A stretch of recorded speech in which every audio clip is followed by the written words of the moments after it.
Matterhorn Bobsled Decapitation. At Disneyland in Anaheim, Dolly Young was spending the day at the park with her family when they decided to ride the iconic Matterhorn bobsleds. She took a seat in the back of one of the bobsled cars, and the ride began its climb up the mountain. Just 2 minutes later, on the way down, something went horribly wrong. Dolly was somehow thrown from her seat. After being ejected, she fell onto the track right in the path of the next bobsled. The bobsled hit Dolly, decapitating her. Within 2 minutes, ride operators noticed the disruption and stopped the attraction. Disneyland security and medical staff were on the scene, followed 5 minutes later by paramedics, who could only confirm what everyone already feared. For a week, the Matterhorn stayed shut while Disneyland officials looked into what happened. Later investigations would show that her seatbelt wasn't fastened. Whether it was a malfunction or she'd unbuckled it herself is still unclear. 1 week later, on January 10, 1984, the attraction reopened with new safety measures in place. The tragedy led Disney to make significant safety upgrades. They redesigned the restraint system for the Matterhorn bobsleds to make them harder to unfasten during the ride. They also improved pre-ride safety checks and upgraded monitoring systems to ensure all seatbelts were secure. And that horrific decapitation is only the beginning of Disney's worst accidents. From a teenager falling to his death from the very same mountain, a fatal monorail crash, an alligator attack, and an accident that became the deadliest day in Disney history. But it's not just the guests who have to be careful at the happiest place on Earth. Disney World Monorail Crash. In the early hours of July 5, 2009, the famous monorail system at Walt Disney World in Orlando was getting ready to wrap up for the day. The sleek trains that had ferried thousands of visitors around were making their last runs before heading back to the maintenance facility. But after running safely for decades, the system was about to face its first major accident. 21-year-old Austin Wenenberg was piloting the purple monorail toward the Ticket and Transportation Center. In front of him, he could see Monorail Pink. Monorail Pink's operator was meanwhile instructed to pass through the Ticket Center station and stop just beyond Switchbeam 9. This was a standard procedure meant to position the train for its return to the maintenance facility. And within a minute, Monorail Pink confirmed the position, and the section was clear. All maneuvering was directed by the central coordinator. Normally, he would oversee the entire monorail system from the control tower, with monitors showing the positions of all switches as a safety feature to correct mistakes. But on this day, there was no one inside the control tower. The usual controller had fallen ill during his shift, and the monorail manager gave him permission to go home. Now, the manager controlled the line, not from the tower, but by phone from a local restaurant. At about 1:53, the manager called the switch operator at the maintenance facility to realign switchbeam number 9. This would allow Monorail Pink to reverse toward the maintenance facility while bypassing Austin's train on the main line. To complete the switch, the operator had to cut power, realign the beams, and restore power. If the process was not completed within the given time limit, the system reset and had to be started over. After cutting power, the operator received a call from a driver reporting an issue at the maintenance facility. So he left the control panel and noted the incident in a logbook. Before he could return to the controls, another monorail driver called with more questions.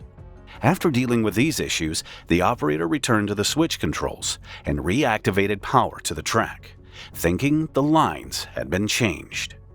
But while he was dealing with the other drivers, the panel had reset itself, so he unknowingly set both trains on the main line. The worker then called the monorail manager to confirm that the beams had been swapped. Away from the tower, the manager had no way of double-checking the beam's alignment. Shockingly, he confirmed the switch position with the operator and contacted Monorail Pink and Purple. He told Austin and Monorail Purple to advance to the concourse station. This brought the two trains close to one another, and Austin had to override MAPO, a safety system that automatically triggers emergency brakes when trains are too close. In Monorail Pink's case, the driver was instructed to override MAPO and blind reverse down what he thought was the connecting line toward the maintenance station. Neither the manager nor the operators realized that both trains were on a collision course. Monorail Purple approached the station while Monorail Pink was still backing up onto the same track. Austin spotted Monorail Pink reversing towards him, stopped his train, and tried to put it in reverse. But it was too late. Before he could move his train, the rear of Monorail Pink collided with the front cab of Monorail Purple. The impact crushed the cabin right where Austin was. Emergency services were called to the scene, and first responders arrived 5 minutes later to start rescue operations. Austin was pronounced dead at the scene. 7 passengers in the train suffered minor injuries and were treated on site. The next day, the monorail system reopened with new safety protocols in place, and the National Transportation Safety Board kicked off its investigation. Over 2 years later, on Halloween 2011, the NTSB released its final report on the accident.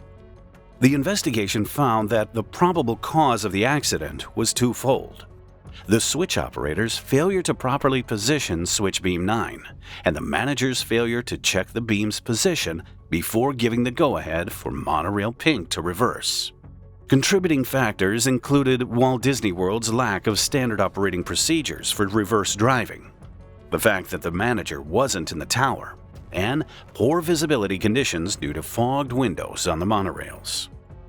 After the accident, Disney made numerous safety changes, including requiring drivers to be in the forward-facing cab when switching beams, dedicated spotters for all reverse operations, requiring visual confirmation of switch beam positions, and insisting that the central coordinator stay in the control tower during operations. OSHA proposed $44,000 in fines against Disney for safety violations, which were later reduced to $35,200 in a settlement. This wasn't the only time the driver of a park vehicle lost their life at Disney. But in the next tragedy, the victim wasn't even in control. Exotic driving accident. On the morning of April 12, 2015, the Walt Disney World Speedway in Florida was gearing up for another day of high-speed fun. The exotic driving experience, where guests could either drive or ride in luxury sports cars around a proper track, which was one of the most thrilling experiences offered by Disney. Driving instructor Gary Terry showed up for work that morning, ready for the day. Gary was no rookie. He was a skilled racing instructor and a former race car driver who had safely guided countless guests around the track. Later that morning, Tavon Watson arrived at the experience for his session. Like most guests, Tavon was thrilled to drive a high-performance vehicle. 15 minutes later, he had finished his safety briefing and orientation before hitting the track. The instructors went over the track layout, safety procedures, and how to handle powerful cars. Tavon chose a Lamborghini, with Gary riding shotgun as his instructor. Soon after, the two began their driving session. The Lamborghini roared across the course, with Gary giving tips and Tavon soaking up the thrill of steering such a powerful machine. After a few laps, he ramped up his speed, hitting around 100 miles per hour. Then, Tavon, no doubt full of adrenaline and excitement, lost control of the vehicle. Within seconds, the Lamborghini slid off the track and crashed into the end of a guardrail. The guardrail pierced the passenger side of the car, entering about 4 feet into the vehicle and hitting Gary's torso. Emergency services were called to the scene, and paramedics arrived 5 minutes later to start treatment. Sadly, despite their efforts, Gary was pronounced dead at the scene. Tavon had minor injuries and was taken to a local hospital. The next day, the Florida Highway Patrol kicked off a formal investigation into the accident, and the exotic driving experience was temporarily shut down. What the investigation revealed was shocking.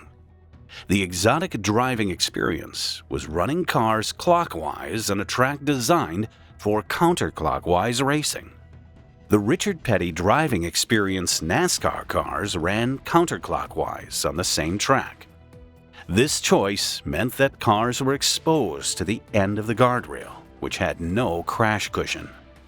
And when he took that bend, Tavon was traveling way too fast at 88 miles per hour.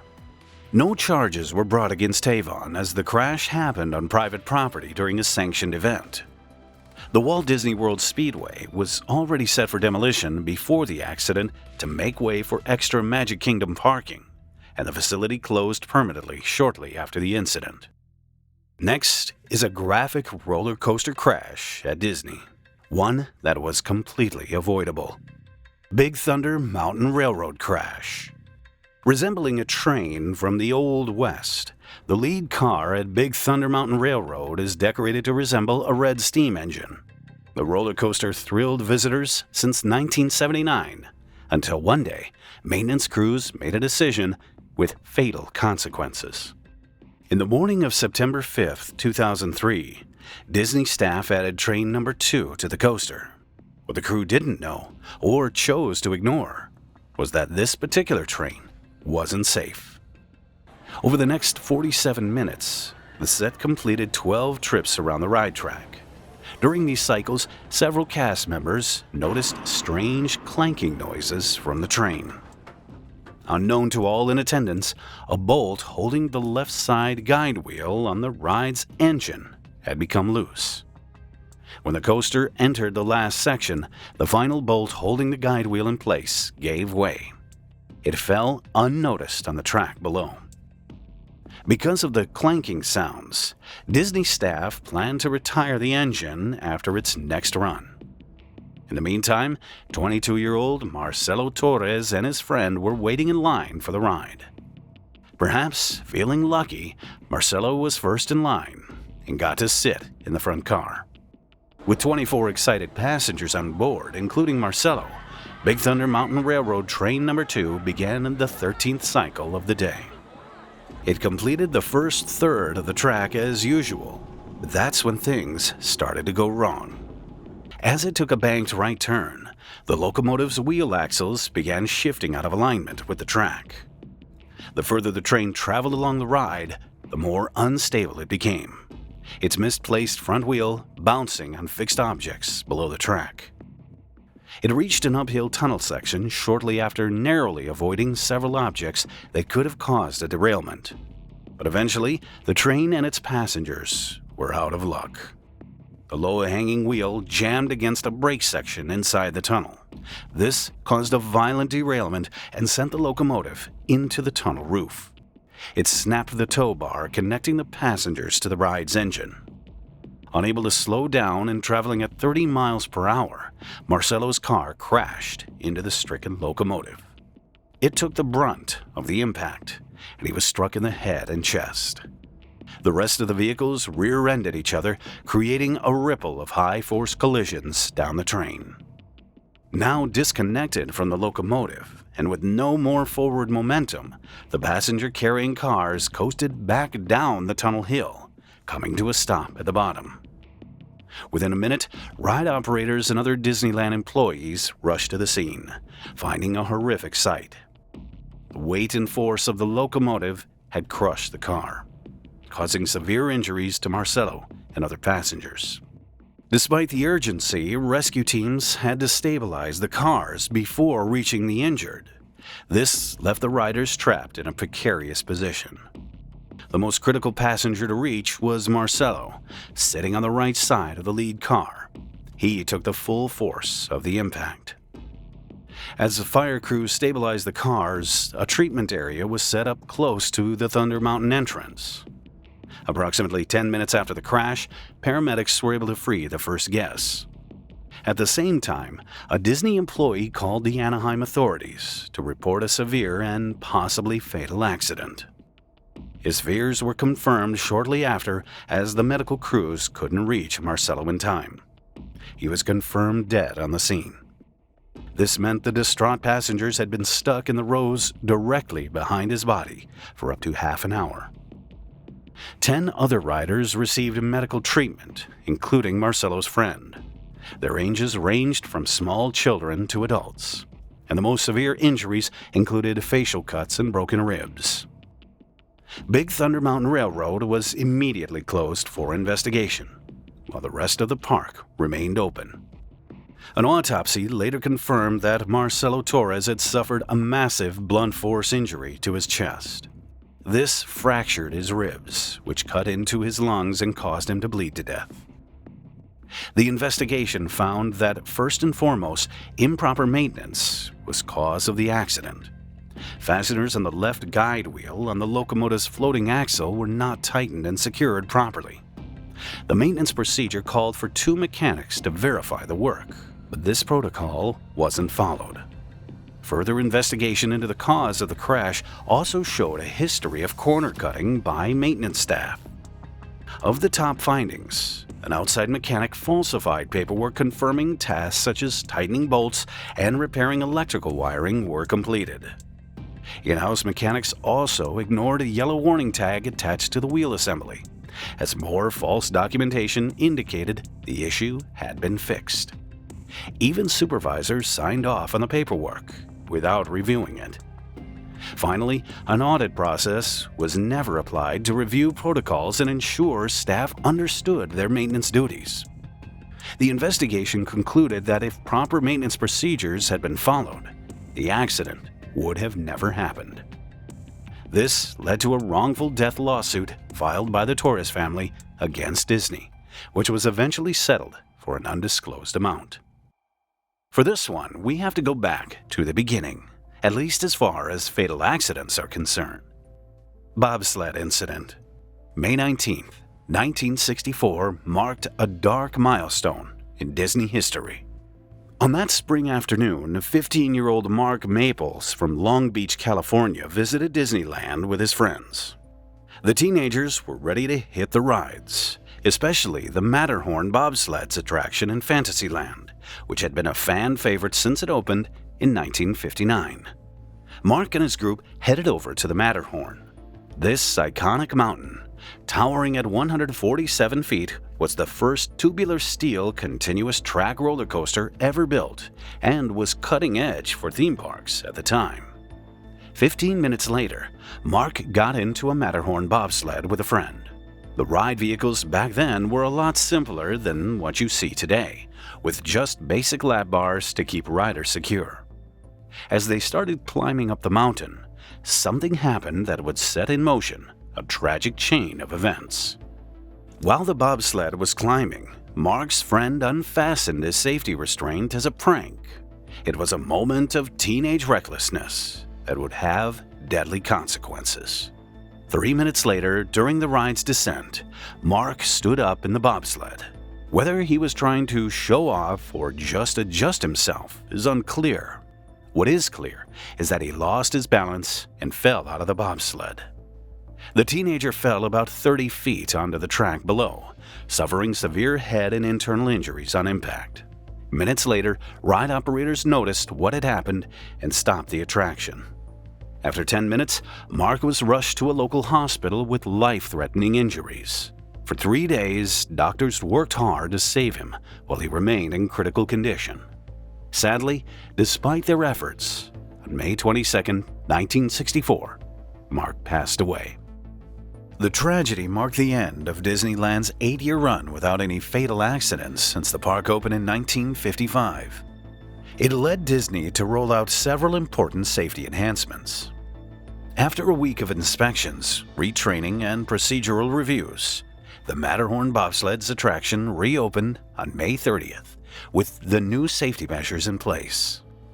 Unusually for that time, no lawsuit was filed. But not every death at Disney was caused by an accident. Rage in Tomorrowland. On March 7, 1981, 18-year-old Mel Yorba was having a blast at Magic Kingdom with his friends. By the evening, Mel and his crew had wandered over to the futuristic Tomorrowland area of the park. At around 9:15 p.m., a confrontation began between Mel and 28-year-old James P. O'Driscoll from San Diego. Witnesses say the argument started after Mel allegedly pinched O'Driscoll's girlfriend. In just 5 minutes, things escalated from words to a full-blown fight. In a moment of pure rage, O'Driscoll pulled out an 8-inch knife and stabbed Mel in the chest, piercing his heart. Mel collapsed, bleeding heavily as stunned onlookers screamed and backed away. Within a minute, Disneyland security rushed to the scene, pushing through the crowd to reach the fallen teenager. What happened next sparked a lot of debate and caused legal issues later on.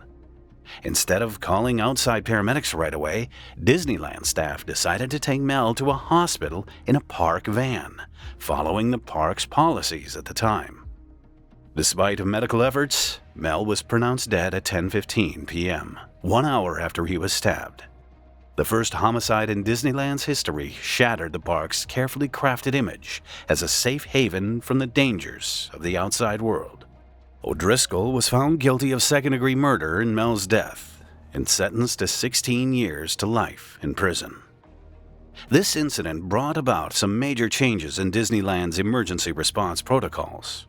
The park updated its emergency medical procedures to make sure that reports of any serious injuries led to immediate calls to outside paramedics. And sometimes, it's not even humans you need to worry about. Deadly alligator attack.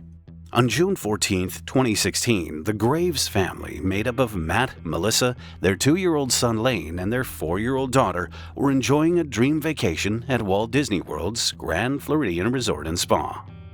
The Nebraska family spent the day exploring the Magic Kingdom, and they returned to their hotel for an evening of relaxation. That evening, they headed out to watch an outdoor movie screening of Zootopia on the beach by the Seven Seas Lagoon. It was a warm Florida evening, and a lot of families had gathered on the sandy shore to enjoy the film under the stars. Just after the movie ended, Lane Graves and some other kids started playing near the water's edge of the Seven Seas Lagoon. They were building sandcastles and filling buckets with water. All totally innocent childhood fun that didn't seem dangerous at all. There were no swimming signs up, but nothing that specifically warned about wildlife. As the darkness crept in, Lane was in ankle-deep water, holding a bucket. The small boy bent down to scoop some water from the lagoon. His dad was just a few feet away, keeping a close eye on him. In a moment that would change the Graves family forever, an alligator emerged from the lagoon and grabbed Lane by the head and neck. One tooth punctured the top of his skull, and another went through the center of his neck. The predator probably mistook the small child for prey.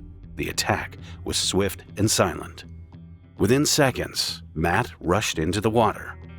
With incredible bravery, he put his hands in the alligator's mouth and tried to pry it open to free his son. Witnesses described the desperate struggle as the alligator thrashed around in the shallow water. Despite Matt's efforts, the alligator broke free. The reptile pulled Lane underwater and vanished into the dark. Disney lifeguards and security quickly arrived on the scene. First responders from the Orange County Sheriff's Office and Fire Rescue arrived and started a search involving boats, helicopters, sonar equipment, and divers. It continued throughout the night. The next day, the search continued into the afternoon. Recovery teams found Lane's body. He was located about 10 to 15 yards from the shore in roughly 6 feet of water, not far from where the attack took place. He was pronounced dead at the scene. The medical examiner later determined the cause of death to be craniocervical trauma and drowning. Florida Fish and Wildlife Conservation Commission officers caught and euthanized 6 alligators from the area to try to identify the one responsible for the attack, but conclusive identification of the specific alligator was impossible. The tragedy led to immediate and extensive changes to Disney's water safety protocols and wildlife management. They installed rope fencing along all resort beaches and put up warning signs specifically mentioning alligators and snakes at all waterfront areas. Previous signs had only said no swimming without mentioning the specific dangers. Disney also ramped up wildlife monitoring and removal programs across the property and provided more training for staff about wildlife sightings and responses. In 2017, Disney unveiled a lighthouse sculpture near the site of the incident as a memorial to Lane Graves and a symbol of the Lane Thomas Foundation, which was set up by the Graves family to help families of children needing organ transplants. In an incredible show of grace, the Graves family chose not to sue Disney, saying they wanted to focus on the positive work of the Lane Thomas Foundation instead. Sadly, Lane wasn't the only child who lost their life at Disney. Roger Rabbit's cartoon spin accident. 4-year-old Brandon Zucker was visiting Disneyland with his family. Like millions of kids before him, Brandon was mesmerized by the magical world Walt Disney had created. But on September 22, 2000, this visit would change his life in ways no one could have imagined. The Zucker family decided to head over to the Roger Rabbit cartoon spin attraction in Mickey's Toontown. This ride, which opened in 1994, featuring spinning taxicab vehicles that move through scenes from the film Who Framed Roger Rabbit. It was a popular attraction for families with young kids. Brandon hopped onto the ride with his mother. According to the investigation that followed, he wasn't properly positioned in the vehicle. He was sitting on the side close to the vehicle's opening rather than in the safer inside position, a critical mistake that would have tragic consequences. Soon after they boarded, the ride began.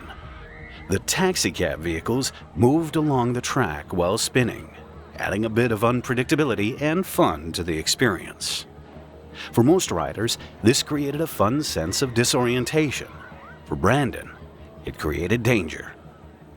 3 minutes into the ride, Brandon somehow slipped beneath the lap bar and fell out of the moving vehicle. He found himself on the track of a moving attraction. Within seconds, Brandon became trapped beneath another moving vehicle, which rolled over him, folding his 45-pound body in half. The weight and momentum of the vehicle caused catastrophic injuries to the child. A minute later, ride operators noticed something was wrong and stopped the attraction. Brandon was trapped under the cab. It took about 10 minutes to free him from beneath the car. Precious minutes during which his brain was deprived of oxygen.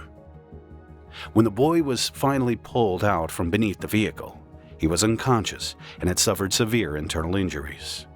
Emergency medical personnel began treatment, and Brandon was rushed to a local hospital in critical condition. Doctors determined that he had suffered cardiac arrest with severe internal injuries and significant brain damage due to the lack of oxygen. The prognosis was grim. While Brandon had survived the initial accident, his life would never be the same. In the months that followed, the California Division of Occupational Safety and Health launched an investigation into the accident. They found that Disneyland employees didn't properly load the child into the ride and failed to fully lower the lap bar. Whether the lap bar wasn't then secured properly or Brandon managed to wriggle underneath it has never been clearly determined. By January 2002, the Zucker family settled a lawsuit with Disney for an undisclosed sum to help cover their son's extensive medical care. For the next 9 years, Brandon required round-the-clock care and underwent numerous medical procedures. He never regained the ability to walk or talk, though he occasionally smiled and laughed. His health gradually declined with several bouts of cellulitis and worsening scoliosis that affected his breathing. On January 26, 2009, at age 13, Brandon was found unresponsive at his home. He was pronounced dead on the next day, nearly 9 years after the accident that had taken away his normal childhood. The tragedy led to significant changes at Disneyland and across the theme park industry, including the installation of sensor-equipped guards around the bottom of each ride vehicle. Now for the final 2 Disney incidents. They were all devastating, especially the last one that came unexpectedly. But first, Columbia Sailing Ship Incident. Christmas Eve, 1998, was meant to be a festive day at Disneyland. The park was all decked out for the holidays, and loads of guests were enjoying the cheerful vibe. For the Dawson family, Luan Phi Dawson, 33, his wife Liu Vong, 43, and their 5-year-old son, it was a special vacation getaway. The Dawson family headed over to the Rivers of America attraction in Frontierland to check out the Columbia sailing ship. The Columbia, a full-scale replica of an 18th century sailing vessel, had been one of Disneyland's iconic attractions since it opened in 1958. The ship pulled up to the dock after a trip around the Rivers of America. As always, cast members got ready to secure the ship to the dock. This routine operation was about to go horribly wrong. As the ship was getting ready to dock, cast member Christine Carpenter tried to tie a mooring line to a metal cleat on the ship's hull. This was standard practice, but on this day, a serious mistake was made. According to the investigation, the ship was moving too fast. As it kept pushing forward, enormous tension built up in the rope. The ship and the cleat were also in poor condition and weren't able to handle the stress. Within seconds, the tension on the rope caused the bolts holding the cleat to fail. The 9-pound metal cleat broke free from the hull and became a dangerous projectile, flying through the air toward the crowded dock. The cleat hit Luan in the face and head, causing severe injuries. It also struck his wife, Liu Vong, damaging her head. It also hit Carpenter, breaking her ankle. Blood spattered across the dock as nearby guests screamed and hurried away. Within a minute, nearby guests and cast members rushed to help the injured. Disneyland medical personnel arrived and started treatment. Despite the change to the rules during emergencies after the Tomorrowland incident, the Disneyland staff tried to take care of it internally rather than immediately calling outside paramedics. Luan, Vong, and Carpenter were taken to UCI Medical Center. Luan underwent emergency surgery for severe head trauma, but his injuries were too extensive. Luan stayed in critical condition for 2 days in the hospital. On December 26, 1998, he was pronounced dead from his injuries, never regaining consciousness.